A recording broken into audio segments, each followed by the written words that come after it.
All right. Well, thank you for joining us this morning for the Q&A with Principal Bagdasarian. He's going to lead us off with some information regarding just some new organization within the faculty at York this year. And then we're going to go through some of the questions that were submitted. This is just a very open-ended session. So go ahead and take it away. Great. And thank you for having me, and happy Friday to everybody, especially after last week coming off of homecoming. It's good to get to Friday here, and it's been a great start to the school year. Just wanted to talk through a few things with the restructuring of our administrative team, specifically with our division chairs and department chairs. Last year, over the past several years at York, we had a structure where we had department chairs. And what department chairs were, they ran the departments. So you had one for science, social studies, math, English, PE, business, CTE, and they were essentially teachers who were released for anywhere from 2 classes to 5 classes if you had a large department. But they were under the teacher contract. So they did evaluations, they acted as pseudo administrators. However, they were still under the teacher contract. When I came in, and this was part of the last administration, going back to when Dr. Moyer was here, there was some discussion around making our department chairs division chairs. By doing that, they would teach. They would not have any teaching caseload for teaching, and they would be administrators. So they would be on the administrative contract and not part of the collective bargaining agreement with our teachers. So we moved over to division heads. Now with that, though, we also consolidated. So English now has English in our EL department. World Studies is social studies and world languages. Math and English, math and science are standalone. So math is with math, science is with science, and then we consolidated with PE, CTE, business, as one department. So we have one division chair over those areas. In addition to that, we have a student services division chair and a fine arts division chair in addition to special ed. So by doing that, all of these team members now are administrators, so they do not have a teaching load. It does have an impact, or it will have an impact when we talk about, teacher evaluation, making sure that they're getting into classrooms more often, and that was kind of the goal behind that, giving them more opportunities to be in classrooms, evaluate teachers, provide feedback to staff so that they can grow and become more effective in the classroom. So far, it's been really, really great. We had some division chairs come from the outside, some were hired within, but it's a good mix. And so far this year, it's been very positive regarding the structure and the impact that it's having in our building. So does it give the teachers more support? Is that, I'm trying to understand what the real benefits are. It does. I mean, at the end of the day, yes, it will support our teachers better because they don't have that teaching load. When we had department chairs, they would teach 1 or 2 classes, 3 classes in some cases. So they weren't always available for teachers. They couldn't do drop-ins in classrooms where now they have that time to do that throughout the entire day. It used to be they had to pick or choose which classes they can drop in. Now it can happen at any point during the day. Okay. So let's just go through some of the questions that we got before this, and then we can see what the group here might want to add. So the first one talks about honors chemistry and American government classes and not having assigned textbooks. Teachers are doing handouts and modules. Information is not in these sources, so students are Googling to complete homework. So I don't know if this is related to problems that with unvetted sources. Oh, I see what this person is saying, that you don't want to start Googling, Wikipedia. Apparently the parent reached out to the teachers and there's a active decision not to use tech books, particularly directive from department chairs or above. Can you speak to that a little bit and talk about if this is a trend going forward, no textbooks? Yeah, and this is a decision. It's been, and I know with honors chemistry, it's been that way for years. And I think this is a decision, that was made with our district office with, it didn't necessarily come from the school, but I can also tell you that the purpose behind that, I think we're moving more to digital sources of textbooks and not having kids lug around their textbooks. They're not open source. They are vetted sources that teachers are using. I know Zoom is the big one in chemistry honors. And, with kids having Chromebooks these days, looking to have more of those opportunities online that are vetted rather than having a book. The other part about that too, you have to keep in mind is when you have textbooks, when students are buying these textbooks for large amounts of dollars, from year to year, sometimes they're updated, so they have new information that goes in there. And by having some of the online material available to students, it allows for those updates to take place without having to go out and just buy a new textbook. And it's really to kind of reduce that for students. Specifics to sources that teachers are using. Like I said, I know in chemistry, they're using the Zoom book, which is online, but it's not necessarily just open source information that students are using for these courses. Okay. Anyone can jump in and unmute yourself if you have a follow-up to this. So the next one that I'm seeing is an explanation and goal of the new math grading policy being implemented. Maybe you can review that. I'm not really sure what the new math grading policy is. Yeah, it's based on a number system. And I think with first of all, our grading policy across the board in the building is fairly consistent. We talk about 90% summative, 10% formative. It equates to the same way in math. The way math does their grading on the number system, it's like 1-7. I can't even remember what they have a number system, but what that is they're targeting the overall purpose behind that is they're targeting specific skills in math.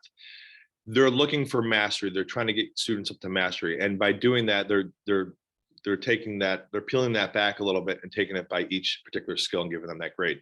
The purpose behind that is math is very sequential. So it's really important to understand and know which skills kids may be lacking and what needs to be addressed for them to move on. Every student is different. Everyone is at a different level. So it's really important for teachers to be able to identify, what level a student is at so that they can bring them up to mastery or as close to mastery as possible. Because with math, like I said, it's very sequential. So if they don't understand A, B, and C, they're not going to understand D, E, and F. So it's really important that they have those foundational skills to build on that to get to the next level or to get to mastery. So the whole idea behind that is trying to get our kids to mastery, and really like that scale that they use in math allows them to kind of bucket those students. But at the end of the day, the grading scale is the same across the board. So that's just, when you look at it in the grade book, it should be the same. So I'm still seeing ABC traditional grading in my two students, freshman and senior. And actually, I think in all of their math classes, because my senior has several. Is that specific to courses then? Am I understanding this right? Some of the math is going away from a traditional ABC grade. No, we still have ABC. It's still like 90 to 100 is an A. It's still, whether you use percentages or letter grade, it's still the same. The weight of that is the same. Okay. So if nobody has any follow-up on that, yes, go ahead. And the other thing too, like one of the things, and these are all great questions. There may be specific things. I know some of these questions that have been broached here. I think it's really important too to just make sure that you have an open line of communication with teachers. That is really important. So if there's questions or issues that come up or arise, I always encourage parents to reach out and communicate with teachers as well. I think that's a great way to keep that two-way communication open to support your students. So. All right, so now we've got two asking about group projects, how they're graded, how teachers handle that. Can you talk a little bit about group project work and how that ends up being a part of the grading system? Yeah, so group projects, and once again, I'll give you the general overview of that. Then like specifics may be directed more to teachers, but typically group projects When group projects are given, there typically is a group project assessment grade assigned, but there then typically is another form of assessment to assess students individually in many cases. So it's not just, I know the concern comes up, well, what if my son or daughter is in a group with someone who's not working or not carrying their part of the project? That still, teachers can identify that in many cases. And then there's also another form of assessment. Typically there's another form of assessment to assess students individually. The piece with the group project, and why, in many cases, it can be a very positive thing. Students can also learn from each other. There's some good dialogue that takes place when students are working together, getting different thoughts and opinions. I know, like with our incubator course in our business department, they do a lot of group work there, and a lot of the work that they do is really graded based on the work that they're doing together. So, hearing different ideas, getting different opinions, sharing thoughts on those things can be very powerful between students in many cases. So, but once again, there still is, another form of assessment taking place to identify what students know on an individual basis. So, and if there are concerns with that, once again, I think our teachers have addressed many concerns or things that have come up like that. But if there's a particular concern or issue, once again, I encourage people to contact their teachers to kind of find out, because that's more of a case-by-case situation too. Let's go back to the online books, because I'm seeing a couple follow-ups come up in the chat here.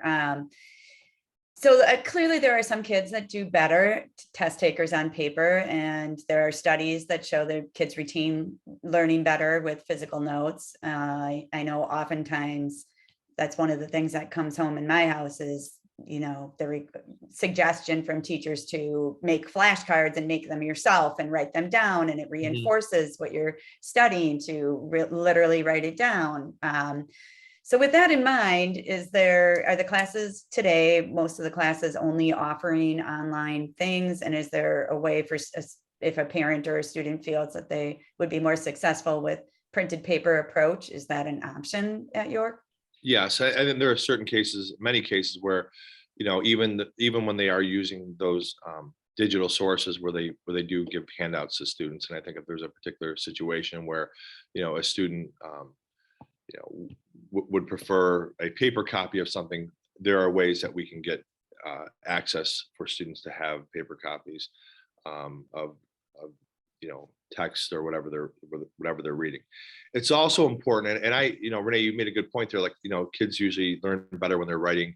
I know when I went to school years ago, we used to go into the classroom and we'd write our notes down on a spiral notebook.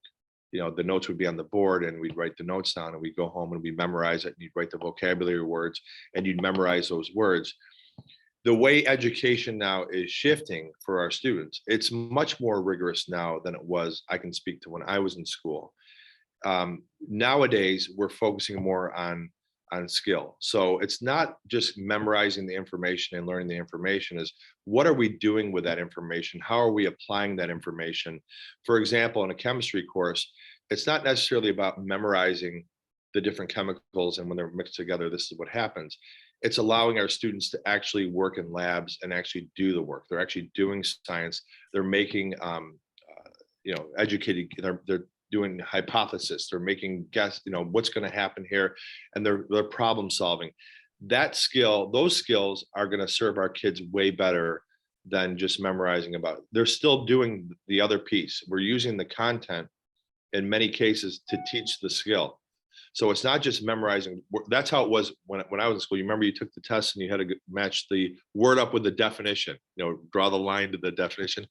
For us today, it's about developing skills for our students. So that's transferable when they go on to college, when they go on to work, when they go, beyond college, that they have developed that strong skill set to help them become successful when they grow up. Okay, so two follow-ups. One, if I'm the parent of a student who I think would benefit from taking a paper test, does the student self-advocate for that? And let's assume that the student has no IEP or 50, no particular program. It's just a personal preference. What do we do?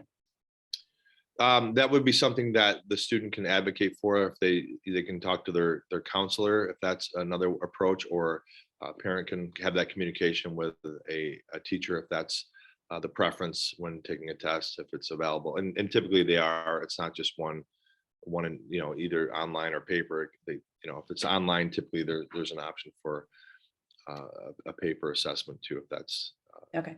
And then just, you spoke a little bit about being more engaging in the classroom and more kind of lab-based learning. And it was really interesting, this week, my daughter came home and was she's in a lot of classes that seem to have more video learning than in-person learning. And she understands this is a reverse classroom or a flipped classroom or whatever, but, her comment was kind of, I could do this all online if I'm just watching a video. Is that a trend? I don't know if these are very specific classes, but I do know that there are some classes that are video heavy. Mm-hmm. Yeah, the whole idea behind the flipped classroom is, they're doing the instructional side of things are being done outside of the classroom. When they're in the classroom, that's when they're doing the work and the assignments. The benefit of that, or one of the and once again, there's different ways of doing this. The teacher is right there as the student is working through the assignment, the problems, giving feedback, and really kind of coaching the kids up in the classroom as they're doing the work. So that's the benefit of a flipped classroom. And the way I look at this, when I think of flipped classrooms, I remember, when I was a young kid, I went to, I had braces, and I'm from New York, and I teeth came out okay, but I went to a dental school, it was at University of Buffalo Dental School, and I remember going there, and every time I go there, the dental students were working on my teeth, but there was the instructor, the head doctor was there kind of overseeing what they were doing. So that's the way I look at that. That was their classroom, and they were getting that feedback, and they were right there, and they were instructing them, they were training them.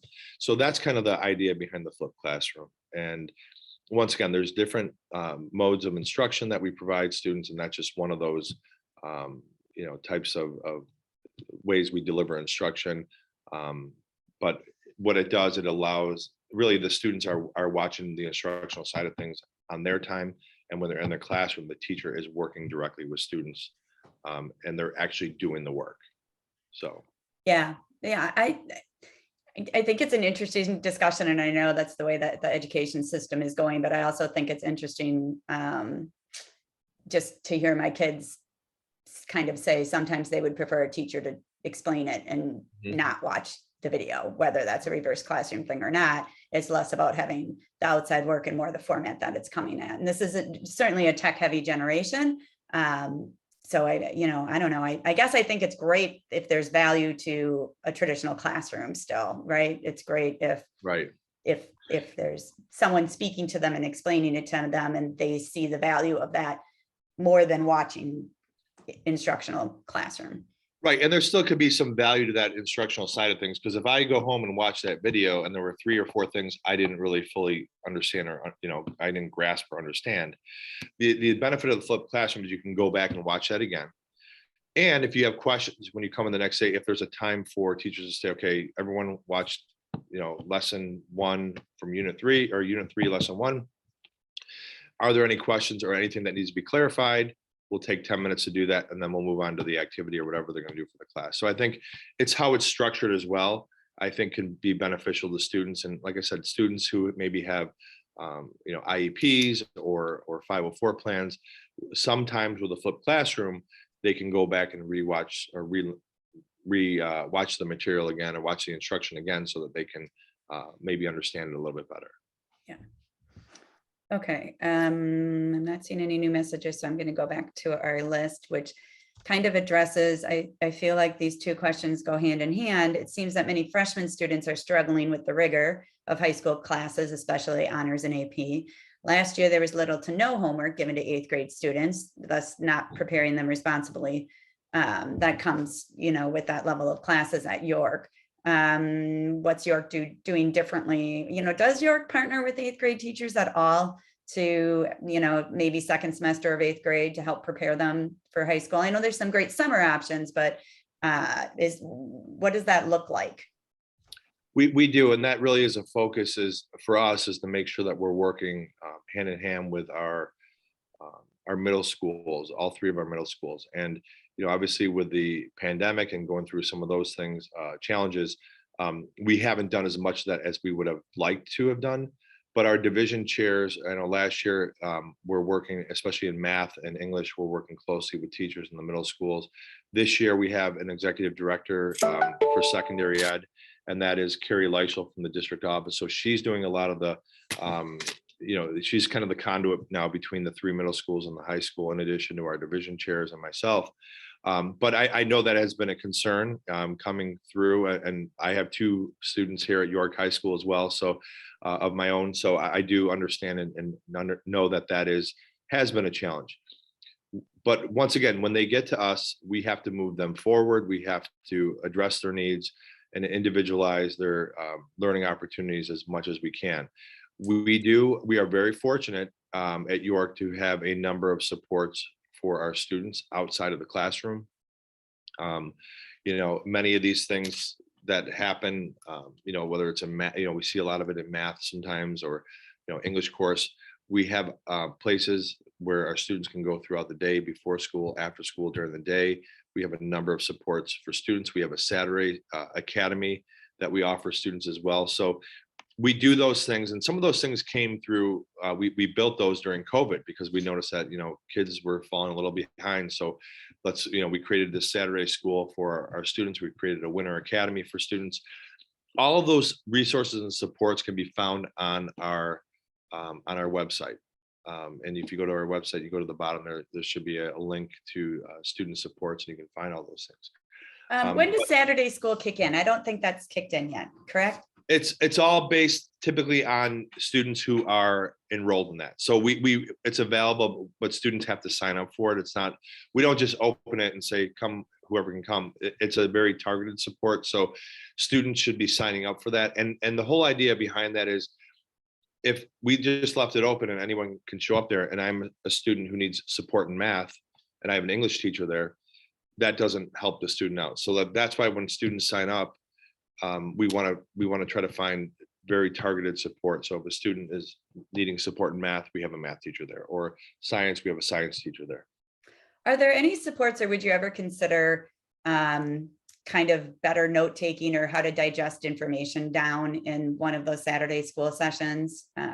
Sometimes I feel like I have two diverse approaches happening at my house, and just one of my children just tends to have a faster processor, and it can get everything done in about half an hour, 45 minutes max. I'd never see him logging large amounts of hours in. And the opposite also happens at my house, where, one of my students is putting way too, in my opinion, way too much hours. I don't really want her doing 3-4 hours every night. And I think just learning how to take notes and assess information and figure that out, I'm not sure that those skills were ever either presented to her or processed or whatever, but I'm just wondering what supports are out there for that type of situation, where perhaps students could benefit from learning how to approach an overwhelming amount of work in the evening. Right. And so we do offer a program called FOG. It's a freshman advisory program for all freshmen. And that's during half of their lunch period, where they attend that each week. And a lot of those conversations, as far as, executive functioning skills, organization, note taking, those things are really reviewed in that program for our students. Some teachers may do that on a depending on the course, depending on the level and those things. But that's something, if our teachers do identify that, they can tie that into the instructional piece, as far as taking notes on those things. But we do provide that for freshmen coming in through our FOG program. So, yes, but I mean, clearly she's not getting that or learning or understanding that, because it is my freshman. And I find that is particularly with freshmen, and actually with my senior as well, advocating for themselves and talking to the teacher about something like that is a tad bit intimidating. And the teacher would never be aware of what was happening after school hours in the home. Unless I reached out, and my particular students don't really want me to reach out to their teacher. they would like to handle all, they are devastated if I talk to them. And then the teacher says, your mom emailed me, and they're like, ah! Yeah. So I try to avoid that scenario. Yeah, and I think too, it's good. It's just good. I mean, every child is different. Everyone has a different set of skills, and areas where they are strong and areas where they need improvement. But I also encourage, like I said, once again, having that conversation with the teacher, the counselor, so they are aware, so they can keep an eye on those things as well and provide that support and feedback when needed. I think that communication piece is so important, and having those. That open line of communication at the teacher level is real, because they're in there every day with our kids, and they've seen students come through, and some have better skills than others in certain cases, but I think that's a great place to start, and then working with the counselor obviously too, because they do run these programs, and if this is something obviously that is a great need and we need to focus more on, those are things that we can do in some of the program that we offer kids. Yeah, I just remember when I was in college, there was one class that I took that was specifically how to effectively approach that. I wish I remembered the tools specifically that we were taught, because it was like a pro system, and it just changed my ability to navigate through higher education. Yeah. So there's another comment about the kind of opinion that it's, there's a vast difference between middle school and high school, and part of the challenge might be developing work ethics earlier, so that when you come to high school, you're not overwhelmed, because there's no homework policy currently at the middle school, largely enforced. Is there any discussion, or, would you consider how to work with the students? Again, I feel like maybe eighth grade, mid to eighth grade, to start getting in the habit of nightly work, so they're not so overwhelmed when they get to high school. Yeah, that's interesting. So across the board, there's like no middle schoolers have any homework at all. Well, I mean, changing. I can jump in here. I have a fourth grader at Edison, and he has homework almost every night. It's read out loud homework. And I have a seventh grader at Sandburg, and he now has homework most nights, whether it's being responsible for reading a chapter of a book or reviewing a project he's working on. But my current freshman has never had homework once ever in her whole career. So I think that's wherein the problem lies, but maybe it's changing. At least at my house, the homework policy seems to have changed. Mm-hmm, mm-hmm. So you're saying your freshman right now at York doesn't have any homework? My freshman at York has never had homework until this year. She has homework all the time. She's trying to figure it out. Yeah. Yeah. And once again, I don't, I hear this quite often, when they don't get homework, and I know, like I said, I had two boys that went through, Sandburg, and went to, now at York High School. And I do know for a fact, like, especially with one of them had homework like every night. He'd be up reading till, like, I thought it was a lot actually.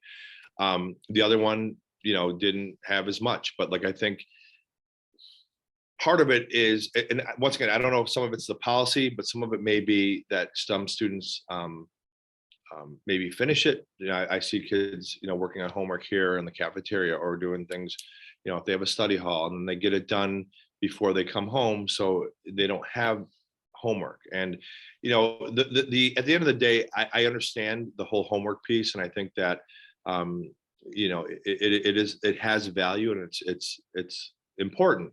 But I think it also has to have meaning as to why the students are doing the homework. They shouldn't be getting 50 questions, math problems to do in a night, or you do the evens one night, the odds one night. That to me is busy work, because with math, if or if you're doing a problem and you can do 10 problems and you understand it and you get them all right, you understand the material. What's doing another 40 problems going to do? It's just, but I understand the responsibility to get the students, when you get home, this is going to reinforce what you're doing, what you did in the classroom to strengthen those skills.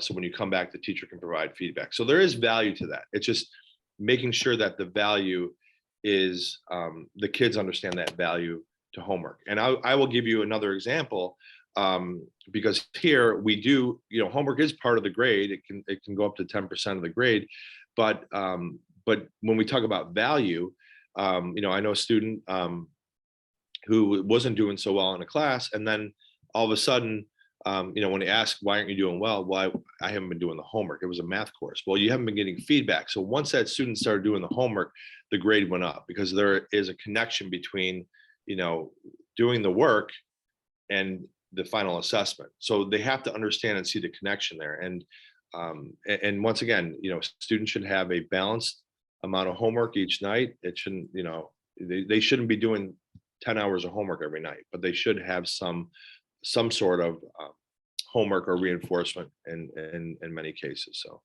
Do you find that once we get a little bit more into the school year, this settles down as well for students, that they do kind of figure out where to get those resources during the school day or how to improve that situation?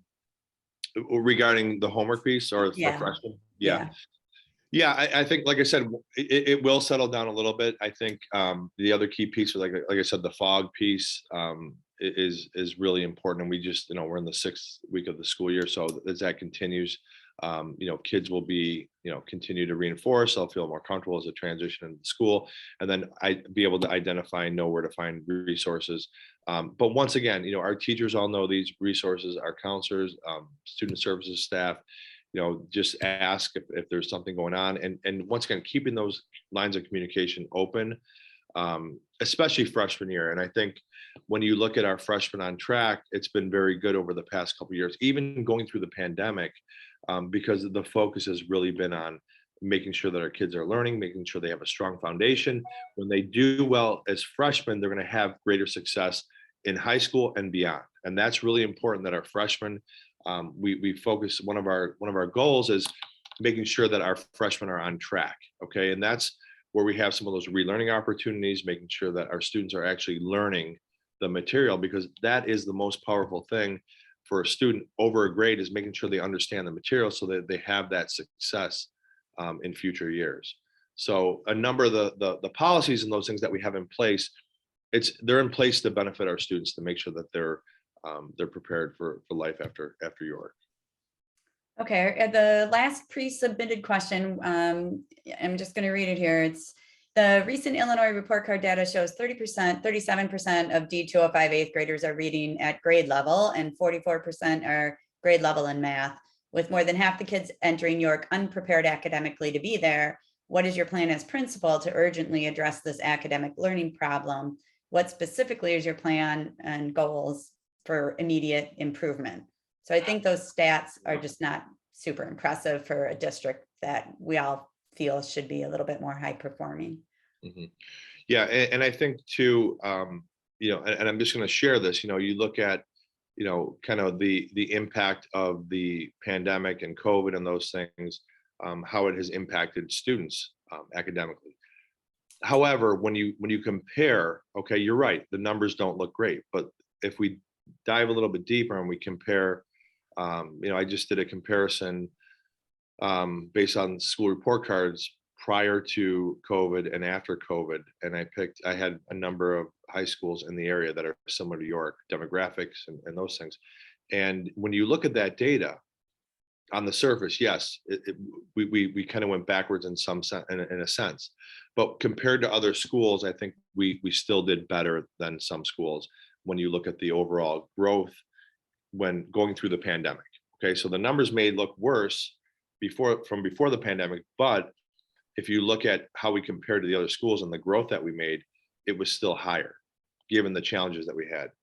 So one of the things but regardless of that, we still have kids in our building, we still have kids in front of us, and our job is to make sure we're educating them and giving them the support they need. So regardless of that, one of the areas of focus, we have what's called a work plan. It's like our school improvement plan.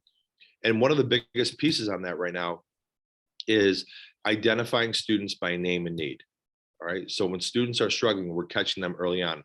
We're not waiting till October to tell parents that their kids are failing or communicating with students on how they can improve. We are starting that now, where every department, we have a list. We pull those in our leadership meetings, and they are identifying students by name and need. So what I mean by that is a student who has a D or F, those are the ones we should be focusing in on, communicating with, and then providing supports and intervention that are specific to the needs so that they can develop those skills and get up to speed. That's what we do we've done it. We did it last year, the year before, first semester. That's one of the things we do immediately. And that has had an impact on our passing rates with our students and our freshmen on track. So if you look at the data of, the growth that we've seen, maybe on the back end, we haven't seen some of those things yet, but it's had an impact on our immediate growth when we look at identifying students by name and need and looking at freshmen on track, and first semester passing rates have improved over the past 2 years because of that focus. And then with that focus, the supports that we are now offering students to make sure that they're getting up to speed. The best thing for our students, the best thing that we can do is provide solid instruction in the classroom. That is the number one thing. But once again, kids learn at different rates and those things. And obviously there's been some challenges over the past few years, but that doesn't mean our job stops or we can make excuses as to why they're not learning. We have to move forward and provide our students with the best opportunities so that they can be successful, because they only go through high school once. And we want to make sure that every student has a good experience and has opportunities to really learn and grow. Thank you. So I think you're doing everything you can possibly do once they enter York. Do you feel like those middle school numbers might bounce back a little bit more, both for Elmhurst and other districts, as that COVID period fades away a little bit? I do, if I look into my magic ball here, I do think that that things will improve. I think there's a lot of good things going on in our district. We have a new strategic plan that will be rolled out with a very deliberate focus on what we are doing as a district, not just as a high school. I think a lot of things that we're doing in our school right now align to that strategic plan that Dr. Campbell and the board and members in the community have provided some input on. So I do think we are definitely moving in a direction that we will see that improvement in the coming years. And once again, our kids are still performing at high levels. We still have students going at some of the best colleges in the country. Like I said, my two boys attend school here, and this is a great school, and it's a great place for kids, not just from the academic side of things, but from the extracurriculars and the whole environment that we provide our students here. It's about the whole student. It's not just about the academic piece. Obviously, that is really important, but we also want to make sure our students have opportunities to learn and grow outside of the classroom, whether it's through sports, music, theater, clubs. The offerings we have here are going to really help develop our kids to be well-rounded individuals when they leave York High School. So it's a great place. It's a great school. And, I think there's a lot of great things going on in this district. And yes, we're starting to see some of the changes in those things that are going to really, help support our students and move our district forward. So. Okay, so I think we've worked through most of the questions. Could you please feel free to unmute yourself and add to this conversation, because we do have a little bit more time.